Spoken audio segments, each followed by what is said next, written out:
حضرت خبیب جو ہیں قید خانے میں ہیں، اور خدا کی قسم ہم زندہ ہیں، ہمارے پاس اللہ کی بے شمار نعمتیں ہیں، ہم صبح نماز کے لیے نہیں اٹھتے، ہم قرآن نہیں کھولتے۔ حضرت خبیب کو قید کیا گیا، آپ روزانہ اس قید خانے میں تہجد بھی پڑھا کرتے تھے، قرآن کی تلاوت بھی کیا کرتے تھے۔ آپ کی قرآن کی تلاوت سن کر ارد گرد جہاں جہاں آواز چاہتی وہاں پر خواتین بچے اکٹھے ہو کر آپ کی آواز کی جو ہے وہ تلاوت قرآن سنا کرتے تھے۔ اور جس وقت حضرت خبیب کو آپ سے کہا جاتا کوئی چیز چاہیے کھانے کے لیے، قید میں ہیں،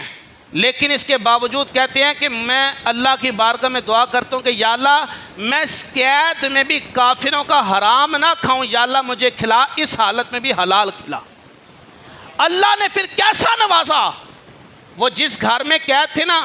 اس گھر کی ایک بچی کہتی ہے میں نے دروازہ کھڑکی کھول کر دیکھی تو حضرت خبیب کے پاس نا اتنا بڑا انگور کا گچھا تھا اور وہ انگور کھا رہے ہیں۔ کہتی ہے مکہ مکرمہ میں اس وقت انگور کا سیزن ہی تھا، کسی کے پاس انگور تھا ہی نہیں مکے میں، لیکن اللہ رب العزت نے حضرت خبیب کو وہ انگور عطا فرمایا جو کسی کے پاس نہیں تھا۔ اللہ نے رزق حلال عطا فرمایا۔ پھر جس وقت حضرت خبیب کو جو ہے وہ پھانسی لگانے کے لیے آپ کو لے جایا گیا مقام تنعیم، مقام تنعیم بھلا کہیں جہاں آج حضرت عائشہ صدیقہ کے نام پر مسجد عائشہ بنی ہے، جہاں پر عمرہ کرنے والا جب دوبارہ عمرے کا ارادہ کرتا ہے تو مسجد عائشہ جاتا ہے، وہاں سے دوبارہ احرام باندھتا ہے پھر آتا ہے، تو مقام تنعیم اسے کہا جاتا ہے۔ ایک ہے مقام جیرانہ جہاں سے بڑا عمرہ کیا جاتا ہے، مقام تنعیم میں لے گئے، محلے کے سارے مکے کے عورتیں بچے بوڑھے جوان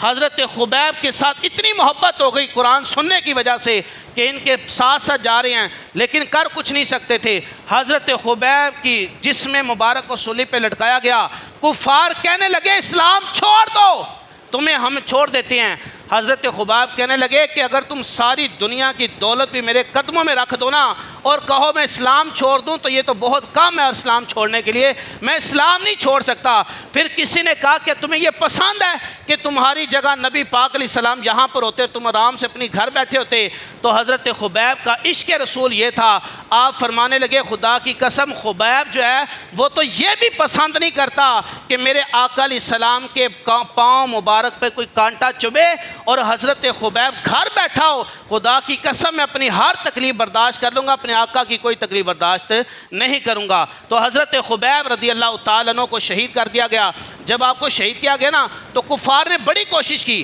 کہ آپ کا چہرہ نا قبلے سے ہٹا دیں، وہ جتنی بار کوشش کرتے لیکن ہر مرتبہ جب چہرہ پھیرنے کی کوشش کرتے تو آپ کا چہرہ قبلے کی طرف جاتا۔ پھر حضرت خبیب نے نا شہید ہونے سے پہلے اللہ کی بارگاہ میں عرض کی یا اللہ یہاں پر کوئی بھی اہل ایمان نہیں ہے، اے باری تعالیٰ میں اپنے محبوب کی بارگاہ میں اپنا سلام پیش کرنا چاہتا ہوں، یا اللہ تو ہی میرا سلام محبوب کی بارگاہ تک پہنچا دے۔ جس وقت حضرت خبیب رضی اللہ تعالیٰ عنہ سولی پر موجود ہیں، آپ کو پھانسی دی جانے لگی ہے، آپ کے جسم کو لہو لہان کیا جانے لگا ہے، آپ نے اللہ کی بارگاہ میں دعا کی کہ یا اللہ میرا سلام کسی طرح محبوب تک پہنچا دے۔ اللہ تعالیٰ نے فرشتے کے ذریعے آپ کے سلام کو محبوب تک پہنچا دیا۔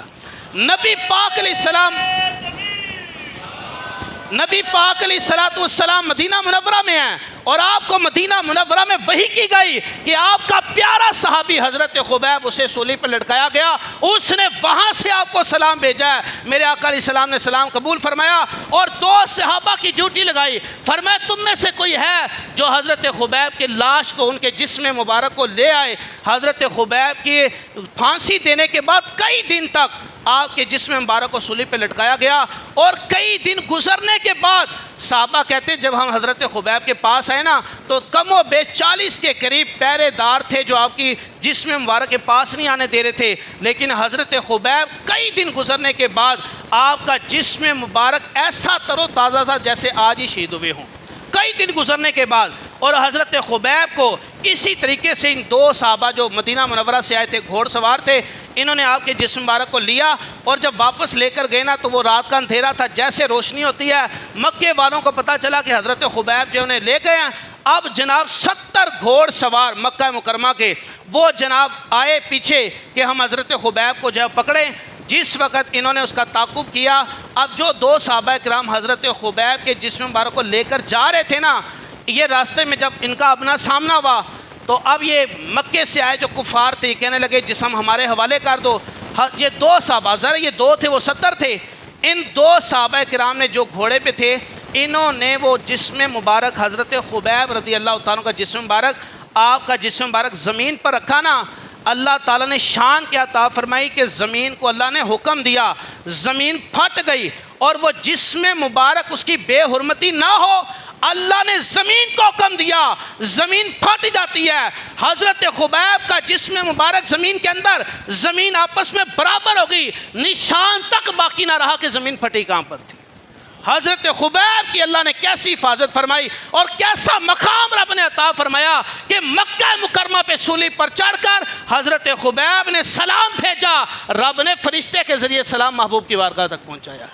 اور پھر یہ 2 صحابہ کرام جنہوں نے بڑی مہارت کے ساتھ آپ کے جسم مبارک کو سولی سے اتارا اور لے کر آئے جہاں پر زمین نے نگل لیا. جب یہ 2 صحابہ کرام مدینہ منورہ پہنچے، سرکار کی بارگاہ میں سارا واقعہ بیان کیا. نبی پاک علیہ السلام کی بارگاہ میں جبریل امین علیہ السلام حاضر ہوئے اور عرض کرتے ہیں یا رسول اللہ صلی اللہ علیہ وسلم، آپ کے ان 2 صحابہ نے جو کام کیا ہے، ہم فرشتوں کی جماعت بھی فخر کر رہی ہے کہ اللہ نے محبوب کو صحابہ کیسے عطا فرمائے، اللہ نے اپنے محبوب کو صحابہ کیسے جذبے والے عطا فرمایا کہ جو جان سولی پر ہو، جسم کٹ رہا ہو، جسم کو شہید کیا جائے، لیکن پھر بھی ان کی زبان پر یا رسول اللہ کے نعرے ہوتے ہیں، پھر بھی لبیک یا رسول اللہ کے نعرے ہوتے ہیں. سرکار سے محبت ایسی ہے کہ اپنی جانوں کے، مالوں کی، کسی چیز کی پرواہ نہیں کرتے. یہ تھے وہ صحابہ کرام جن کی قربانیاں تھیں تو آج دین اسلام ہم تک پہنچا. میری زندگی کا مقصد تیرے دین کی سرفرازی، میں اسی لیے مسلمان، میں اسی لیے نمازی. اللہ مجھے آپ کو